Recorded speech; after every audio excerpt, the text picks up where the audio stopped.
สบายดีมื้อนี้ได้เก็บภาพงาน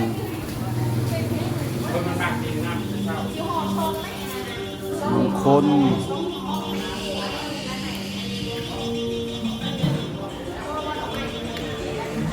ทำบุญเลี้ยงพระ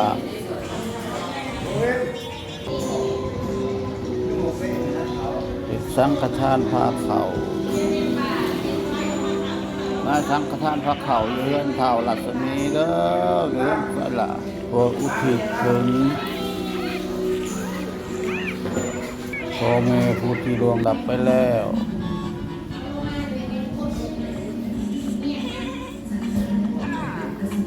งานได้ตั้งขึ้นอยู่เรือนของเท่ารัศมีเป็นชีบุญเฮืองแต่นางพรประเสริฐก่อนตะวงอยู่ที่บ้านน้องเดินนครไปสอนแขวงสอนหนังสือ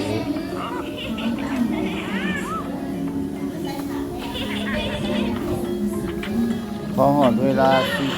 10:30ก็ได้นิมนต์พระ7 องค์ขึ้นมาสูตรศักดิ์สูตรปฏิมงคล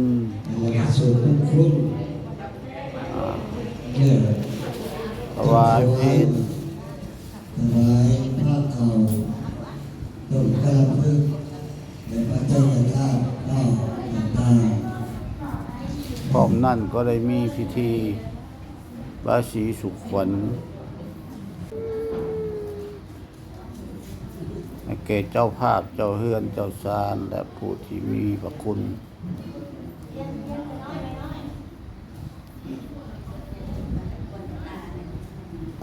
ในงานก็มีเพื่อนมิตร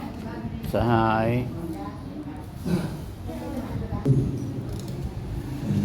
พ่อแม่ประชาชนผู้อยู่ใกล้และอยู่ไกลจำนวนหนึ่งได้มาร่วมพิธีพิธีได้เริ่มขึ้นในเวลา11 โมง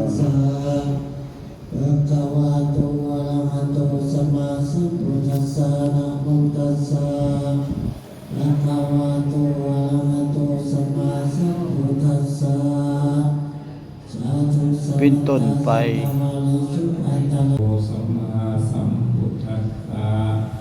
นะโมภะวะโตอะระหะโตสัมมาสัมพุทธัสสะ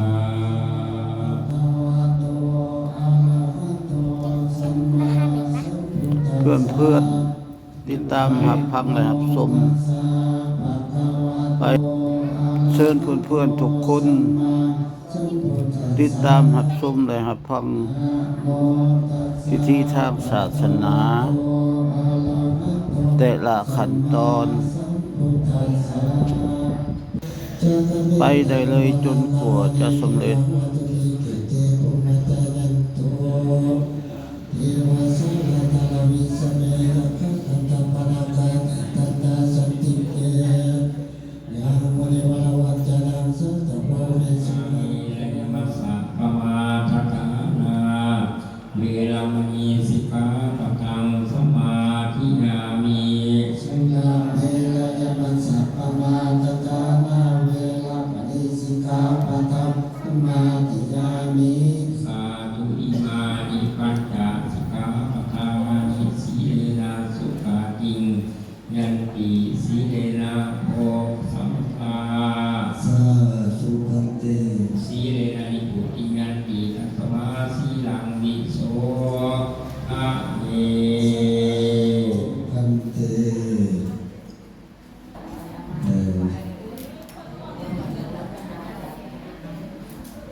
นะโมตัสสะภะคะวะโตอะระหะโตสัมมาสัมพุทธัสสะนะโมตัสสะ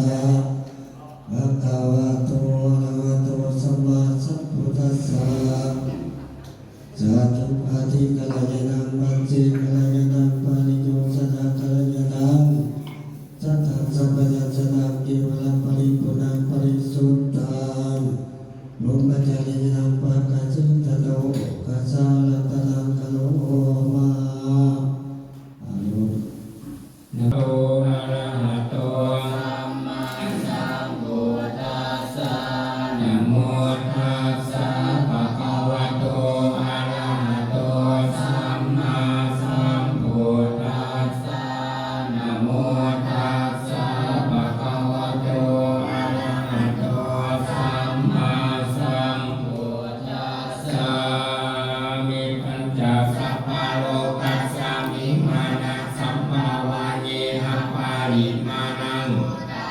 โดยจะกิริยาจามังอาเวรังอาสัมปะตังอิทังจารังนิสินโนวาขยาโนวายาวาอามิโตอิทังสัพพิงอาทิเตชาวนะกาโลอายังปัตตานะโมตัสสะภะคะวะโตอะระหะโตสัมมาสัมพุทธัสสะนะโมสวะนะกาโลอายังปัตตานะโมตัสสะภะคะวะโตอะระหะโตสัมมาสัมพุทธัสสะนะโมสวะนะสัมพุทธัสสะละสัตโตวะโตระโตวะมนุสัตโตวะอัมมนุสัตโตวะอภิโสวะอุปกาโตกัตตะโตวะสังฆปัฏฐานโลกะโตวะสังฆมะโตวะอาสังจิจิโตวะอาสัพปุริสโตวะจันดานาทิยาสามิขะโกนาภุปโปวะอาวิสิกะกานิสัพพะทิปิอาจารโพสิกะกะตะเวระคะกะตะเวปาริกาปะติกัมมันตุปุรานิสวงนะโมภะคะวะโตนะโมสัพพะนะสัมมาสัมพุทธัสสะสังฆารัตถะนะโมตานังอานุภาเวนะจตุราสิจิสหัสสะธัมมะคันธานุภาเวนะปิสะกัตตะนานุภาเวนะสินะสวะกานุสัพเพเตโลกาสัพเพเตปานาสัพเพเตอันตรายาสัพเพเตอุปัฏฐวะสัพเพเตทุนิมิตาสัพเพเตอาวังมังคารามินาสันตุอายุวัฏโกธานาวัฏโกสีลิวัฏโกยาสวัฏโกภาลาวัฏโกวันนาวัฏโกสุขวัฏโกโหตุสัพพะทาทุกขโลกาปัญญาเวลาสุขสันตุจุปัฏฐาวะอเนกาอันตรายาปิปิรังสันตุตเตสัสสะสริยาสิทธิวานังลาภังโสทิปัจจายังสุขังปาลังสิริอายุจาวันโนจาโภคังมุทิจาสวัสสตาวัสสะจาอายุจาสิวะสิทธิภาวันตุเต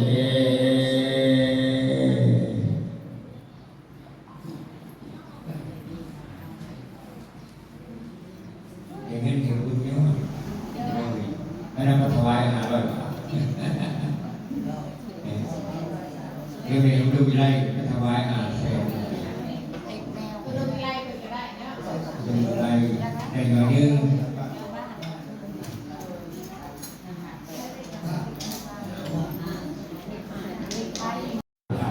สัมมาสัมพุทธัสสะนะโมตัสสะภะคะวะโตอะระหะโตสัมมาสัมพุทธัสสะสุตินังวัตเมธานังอานังเมปาริสุทธังอาสวะขยามังนิพพานะสังฆตังโหตุอนาคเตกะเนผลทานของพวกข้าพเจ้าทั้งหลายมีเจ้าพระเจ้าข้าผู้ชื่อว่าครอบครัวท้าวรัศมีเป็นสีบุญเรืองนามพรประเสริฐก่อนตะวงผู้ที่แปลว่าไปถึงก็ได้สามผ้าเข่าเทียมผ้าห่อชุดสัตว์สองห่อพร้อมมีห่อสังฆทานเจ็ดห่อพร้อมต้มกระพือของพวกข้าพเจ้าทั้งหลายขออุทิศไปว่าไปถึงดวงวิญญาณพอเล็กแม่ไล่อ้ายเวียที่ล่วงลับไปแล้วขอจงมาหับจับเอาในวันนี้อีกประการหนึ่งครอบครัวพอเท่าสมศรีเป็นสีบุญเรืองพร้อมด้วยญาติพี่น้องได้สร้างพระเขาต้นกระเพื่อปัจจัยทานของอุทิศไปว่าไปถึงดวงวิญญาณพอเท่าสีผ้าแม่เท่าคำเรื่องที่ล่วงลับไปแล้วขอจงมาเอาในวันนี้ที่กล่าวสื่อมาทำเบิดแล้วทางรัศมีเป็นสีบุญเรื่องและหน้าพ่อประเสริฐก่อนตะวงได้สามป ว่าเขาเก็บว่าพอได้รับแล้วขอให้มีความสุขถ้าตกทุกข์ขอให้พ้นจากทุกข์ถ้าถึงสุขแล้วขอให้สุขยิ่งขึ้นไปตามเท่าเข้าสู่ปฏิภาณในอนาคตการเบื้องหน้านั้นเถิดอิมานิมายังพันเตพัตตานิกัปปะโลกังปัจจยทานังภิกขุสังฆสาวโนสิยามะสาธุโนพันเตภิกขุสังโฆอิมานิมายังพันเตพัตตานิกัปปะโลกังปัจจยทานังนานาปริกลังปฏิฆานาตุอามาตังทิกาลตังวิตายะสุขายะข้าแก่พระสงฆ์ผู้เจริญผลทานขอพวกกระไรทั้งหลายหมายนี้ผ้าเขาต้นกระพือ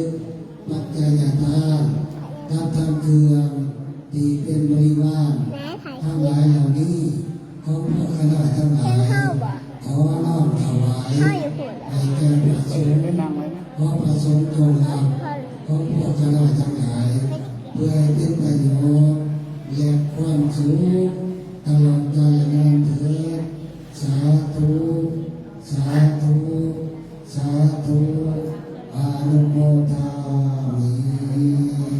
มุงขอบคุณ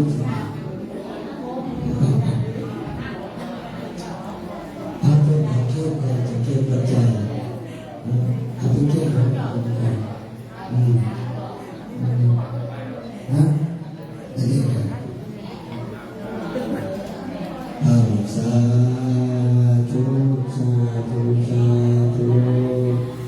อนุโมทามิทุกประโยชน์นี่เนาะเอาในสภาพวันพุธอาเกียรเนาะนักเทศก็จะได้แล้วจะคารวะอย่างได้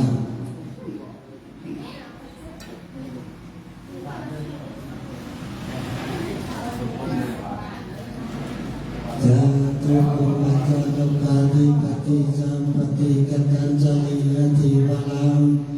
อาญาจตาจันติตาจัตตาปะจักกาจติกาเทเจตุธัมมังอนุคัมปินังปัสสัง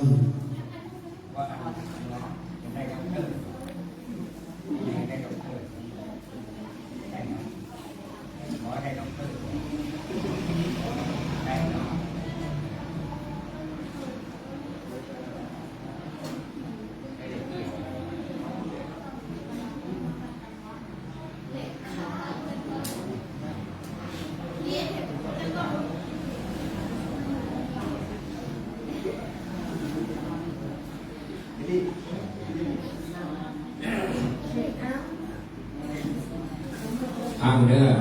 ใครได้เงินคนหาแก้วน้ำดอกเตอร์เป็นรีบมันจะมีเงินเด้อใครคือฟังหน้าที่200,000ไปบาทเมื่อก่อนวันจันทร์ก่อนถ้ายังพูดถึง$4แต่กำลังเป็นเด็กน้อยได้ลูกหนึ่งมันเป็นสาก4 ดอกเอาเงินไป2,000เลยมันละมา10 ล้านว่าในล้านนึงว่าในกับนี้อันดอกเตอร์เป็น500 บาทมีหน่อโดมิไล500,000นี่ผู้หนึ่งอีก500,000คือกันล้านป้ายบาทสาธุใครได้เงินคนหาแก้วลองซื้อเป็นเลขโตเพราะว่าเราออกอาทิตย์ละ3 คำกันขุดซุกคำว่าถือ3 เถื่อถอยปีนี้เอาลุกลงมึงหาโตลุกลงมึง4 โตลุกลงมึง3 โตอันนี้มันโมเมนต์ที่สูงในคำไหนเด้อการว่าอย่างพิโซทุกเดือนนะปฏิทินเทศโม คนผลหาแก้วเงินเงินคำหลั่งไหลลงมาสู่เรือนสู่บ้านเขาทานกันเอาวันนี้ครอบครัวทานเฮียงสีเพชรสีบุญเรื่องบวกทานดร.พรประเสริฐรัตน์เนี่ยก้อนตะวงอาถูกพ่อกับพ่อพ่อแม่แกในนอกของเพื่อนทุกท่านทุกคนเหตุอุ่นเพื่อนปีที่2สังฆทานพาเขาเพียนมาเด้อปีหน้าเทียนใหญ่เลยถึงเรียกหกโตก่อนนะโมตัสสะภะคะวะโตอะระหะโตสัมมาสัมพุทธัสสะนะโมตัสสะภะคะวะโตอะระหะโตสัมมาสัมพุทธัสสะมาคโยมาวะโยตุยังมาจะโกติอุปัฏฐโวยันทาคันธายันทราทานันสยัสสะคะเลปวัสสันตุมาคโยมาวะโยตุยังมาจะโกติอุปัฏฐโวยันทากัญจนานิอุขาตัสสะคะเลปวัสสันตุมาคโยมาวะโยตุยังมาจะโกติอุปัฏฐโวยันทากัญจนาทิสังกาโสสัพพิรัสสะคะเลปวัสสันตุอิมาคโนมาวะโนตุยังมาจะโกติอุปัฏฐโวยัสสะกัมมะปนานินันทาตุราสิโนคะเลปวัสสันตุมาคโนมาวะโนตุยังมาจะโกติอุปัฏฐโวยัสสะ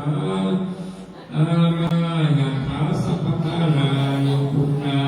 กัสสะคะเลปวัสสันตุมาคโนมาวะโนตุยังมาจะโกติอุปัฏฐโวยัตถา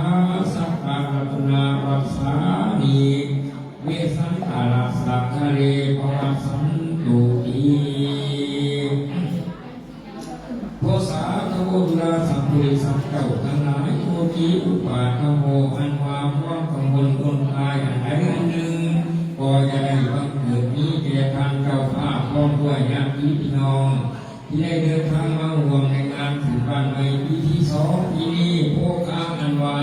พวกโคอันว่าเขาของเครื่องบริโภคใดอันหนึ่งก็ดีมาขยุงมาขยุงบ่อยในเสียงไปรถไปแต่นานเถิดทันเถิดนาลาอันว่าท่องเที่ยวเขาเผื่อได้เขาสารเขาตกโตลงมาไปในยามวันนิทานนั่งเวียนเด้ออันนี้ต้องเงินเสียทีบุญพระแก้วต้องเล่นเรื่องกับข้าวเวียนเด้อเกี่ยวกับประการทำงานการเรื่องที่บอกต้องการเสียทีเรื่องเดียวเราด้วยประการไหนนั่นเกิดเกี่ยวคือว่าเขาเสียไปเมื่อไปวัตถุเขาของเครื่องบริโภคอันไหนก็ดีและความกังวลคนตายอันไหนอันหนึ่งพอจะได้บังเกิดนี้แก่ทานเถิดอีกประการหนึ่งโพธิปริโภโคอันว่าเขาของกองแก้วอันไหนอันหนึ่งพอดีพอจะได้วกไปไปแก่ทานเถิดเดี๋ยวเปรียบเทียบคนน่ะเงินคำเขาของตกลงในบ้านเศรษฐีตกลงในป่าอิมพานเปียกแนวฟังแต่ให้ผลก็นั้นให้ตกลงมาในเรื่องเก่าภาพเจ็บการสุดท้ายเด้อแต่วันการจนานิอันว่าเงินคำเขาของแก้วแหวนเส้นซิงเสื้อผ้าอาภรณ์ก็จะได้ไปเสื่อมไปแก่ทานเถิดคาลีก็ตกลงมาได้หื่นยาวเงินเองประกาศเศรษฐีได้มีด้วยการแสดงอันว่าแหล่งคำทั้งหลายก็ตรงรังไหลลงมาคาลีในยาวเงินเองทานก็มีด้วยการสำนันเถิดโกจิอุตภูโกจิปริภูโกอันว่าโกจิอุปัฏฐโวอันว่าอุปัฏฐาวาเหตุง่ายอันใดอันหนึ่งบนตายทั้งหลายอันใดอันหนึ่งก็จะได้บังเกิดนี้แก่ทานเถิดปริโภโคอันว่าวัตถุเขาของเครื่องบริโภคในหนึ่งก็ดีจะได้เสียงไปเบิดไปแก่ทานนั่นแหละสัพพทานานิอันว่าสัพสมบัติเขาของทั้งหลายทั้งมวลอันใดอันหนึ่งก็ตุโตลงมาคารีในยาวเรื่องเองพุทธตาเศรษฐีได้มีด้วยการแสดงสนั่นอันว่าสัพสมบัติเขาของอันนั้นก็ตกลดลงมาคารีในยาวเรื่องเองทานเถิดครับทั้งความกังวลคนตายทั้งหลายทั้งป ภัยทั้งหลายทั้งปวงทุกโศกโรคภัยมองใหม่ทุกใหม่มองใจทั้งหลายมองใหม่ระมัดระวังมากกว่าจะได้บังเกิดนี้เจตานเถิดอีกประการหนึ่งอันว่าเขาของเครื่องบริโภคอันใดอันหนึ่งคือว่ายังทำแก้วแหวนเสื้อผ้าอาภรณ์และเขานำโฆษณาอาหารก็จะได้เสียไปเบิดไปเจตานเถิดรัตนาสัพพะรัตนาวัฏสานิอันว่าผมหาแก้วเด้อบ่ายหัวปั้นเลยให้เจ้าภาพให้ได้บังเกิดพระวานเอาทานจะได้เงี้ยไปลุกแต่จะต้องเงี้ยแต่เนี่ยจะของเด้อเอาให้ตัวถึงอันว่าผลงานแก้วทิพย์ประการคือว่าแก้วพัฒนาแก้วพัฒนาในหลงรัตนาแก้วนานางคุณแก้วนิพุนรัตนีแก้วพิทุมีธรรมาแก้ววสีมาลานาภาแก้วมุตานามพลันโสดเงินทำโสดเหลือหลายโอตุโตยังน้อยยังน้อยเป็นดาบเป็นบ้านเป็นเรื่องของทางเจ้าภาพของทางดอกเตอร์ของทางเยี่ยมเป็นพิลาวันนี้พร้อมด้วยญาติพี่น้องที่ได้เดินทางมาร่วมในวันนี้มีแต่ความสุขเจริญทุกท่านทุกคนเถิดเทศนาธรรมโมสถานีให้อาศัยการศึกษาธรรมเทศนาในความรู้ทุกฝ่ายทุกฝ่ายเกี่ยวเกี่ยวกับการสอนงานของผู้ปฏิบัติท่านเจ้าป่าแห่งนี้ทุกน้องท่านทุกคนให้ร่ำรวยเป็นใจเป็นเสียผีมาเสียผีทุกท่านเป็นคนเดินสาธุสาธุสาธุอีวังมีโอกาส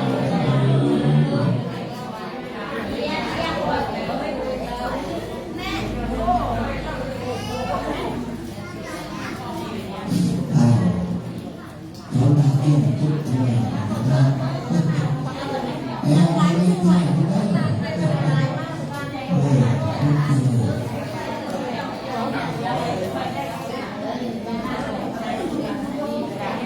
บอกกันน้ำได้แล้วยังมีขันไฟขันโบพ่อกระดูกเลยเกิดกันได้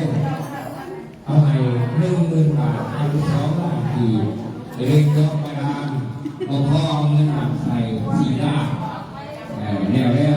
แต่ไม่ยังเดือนอยู่ในบ้านหรือว่ามีนึกภูเขาย่ำเลยย่ำสันเขาที่ต้องขึ้นแต่แรกในบ้านก็เกิดหินมันยังสามเหลี่ยมอยู่แต่ว่านี้ยังอ่างน้ำ เบิ่งเลขในขนมเอาในขนมก็มีเลขอยู่ขอหน่อยนึงผู้ใดได้6ขอ500ละเด้อผู้ใด3 4ขอ500เด้อยิงอ่างน้ำเรียกพวกตัวเงินเจ้าเนี่ยลองเบิ่งสาธุแล้วที่นั่นที่มาที่มาที่นั่น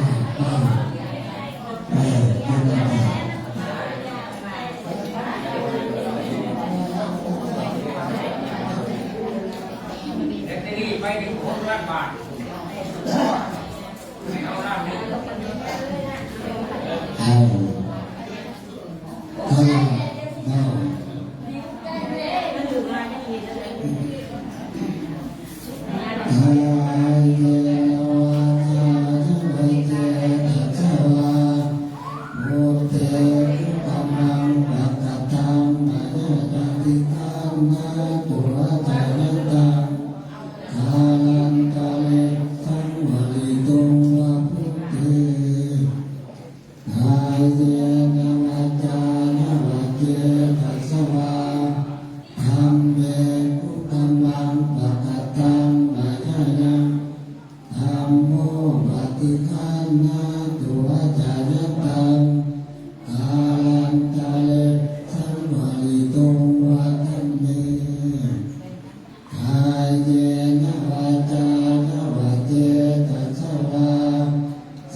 ญาณาวะริวหาปุราปาริปุเรนติสาคารังเอวเมวะอิโตทินังเบตานังอุปกัมปติอิสิตังปัสสิตังตุมหังคิปะเมวะสมิสตุสเปปุเรนตุสังกปายังโฆปะยโสยะธามิโตติยโสยะธาเอติโยนิวันจันตุสัพพะโลกโควินาศตุมาเตภวัตวันตรายโยสุขีทีฆายุโกภวะอภิวาทนาสีลิสานิจังวุธาปัญญานิโนกัตตาโลธรรมาวันสันติอายุวันโนสุขังภาลังตัมโพตักขินาทินาสังฆามิสุปริปิตาติการตังนิกายสัพพานาโสอุปาดัมปฏิสุญญติธัมโมจารานิทัสสิโลเกตานาพุทธะตาตาตาอุราราปะภิกขุนามานุปะตินังตุเมหิปุญญังปัสสุตังนานาภาคันติ สาธุสาธุเอตังวาลังอภิธรรมานิตุติยัมปิตติยัมปิเอตังวาลังอภิธรรมานิอันตถานิมายังพันเตอามุสามาภาวุกิจามายังภาวุกาลานิยา เยสการตุงเยสการวายาตา สาธุพันเตสาธุพันเตอยู่ที่เป็นสุขดีที่แน่แล้วทุกคนจะต้องมาบอกมาคนที่มาได้คนเกิดวันนี้แล้วขอให้กินนะที่ทำด้วยข้าให้ร่ำให้รวยให้ช่วยจ้าเถิดเด้อจะลงก็เถิดใจดูอายุวัฒนสังขาร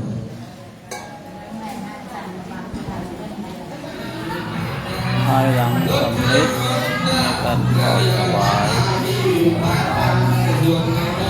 แต่สำเร็จที่ทางศาสนาแล้วก็ได้ภาพกันของคุณน้ำและสร้างสรรค์เงินเองกันไป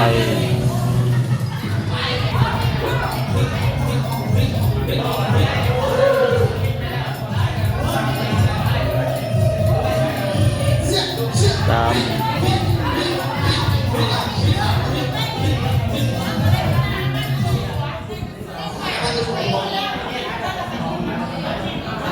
ภาษาวัยรุ่นทุ่มหัวเทแห้งจัดงานขึ้นมาและได้รับผล